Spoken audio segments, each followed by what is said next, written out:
And Harry and Meghan's stateside PR team is due for a shake-up with two new appointments made to their comms team at their Archewell Foundation. Former United talent agency star Kyle Booler will serve as Director of Communications for US media, and he has a track record, by the way, of pushing, from what I've seen, woke LGBT plus initiatives in his previous role.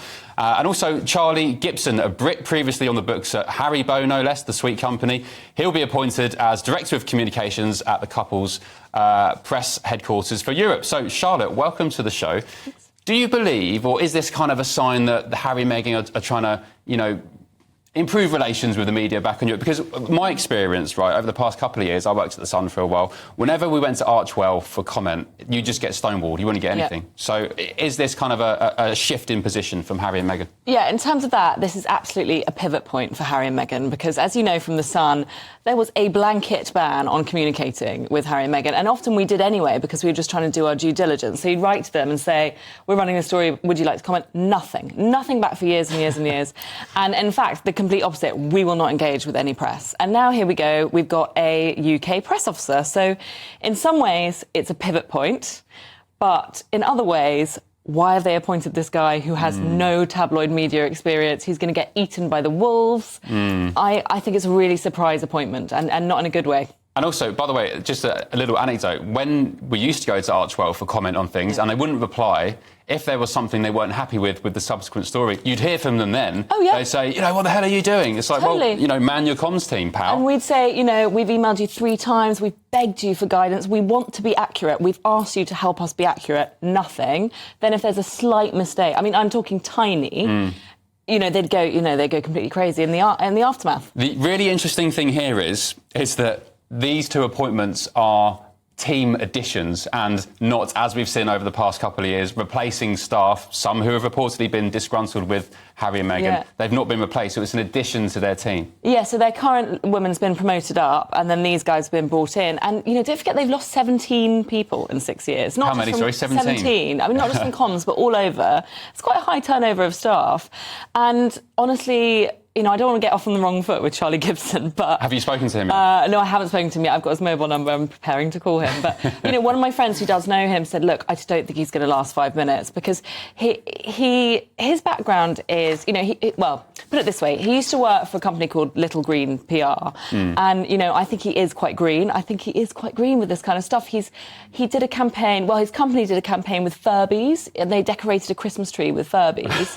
And apparently he was once seen handing out Nando's vouchers as part of his, earnest work promoting Nando's.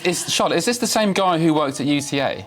No, that's a different guy. So that's his American... They've got an American guy. So Charlie's the Haribo guy? Yeah, Charlie's the Haribo. So the UK PR is quite... he's like a marketing manager, but for really...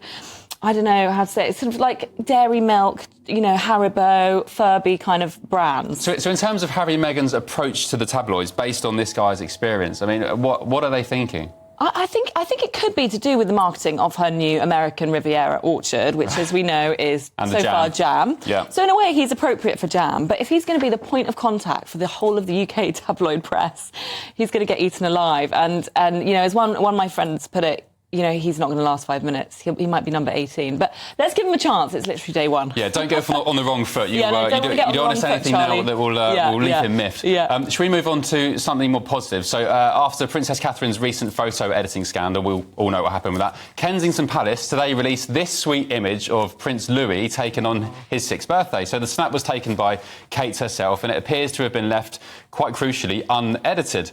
But it was released, Charlotte, later than usual. I understand all the newspapers and Fleet Street were waiting at midnight last night for this picture. Yeah, and when I got into work this morning, we were all sort of on tenterhooks saying, why hasn't it come out? Because normally they release their photos midnight the night before or crack of dawn. So we were thinking, right, we're not going to get one. How disappointing. So we all want to see Louis. We love Louis. We want to see Louis on his 6th birthday. But then eventually it came at around 12:30.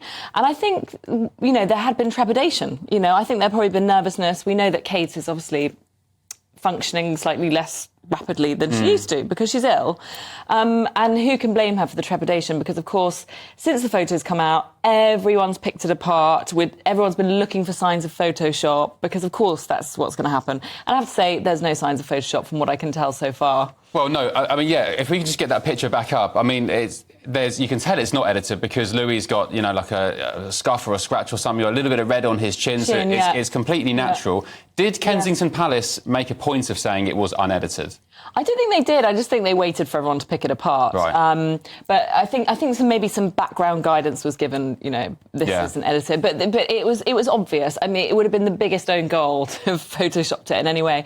But one person called Glenn Grattan, who does actually work for the Mail, said that it was very well taken, which meant it didn't need to be photoshopped because Kate's skills are getting better and better, and actually she'd used a much better camera, he thought, than usual, and it had a sort of portrait mode, not a filter. It's hashtag no filter, but she'd used genuine camera skills, and we know she's very good at it, but she's getting better, I think. Yeah, so she's of course a budding photographer, and very quickly, have you got any update on Catherine, her health, and the situation with the No, I mean, she's asked for space, and everyone's just giving her that space. Because she was awarded I'm not sure if you know about this, she was awarded a special honour today. Were you aware of that? No, remind me. No, so the King, pretty much because of his absence in royal duties, awarded some sort of new honour to Camilla, Catherine, and kind of thanking them for their...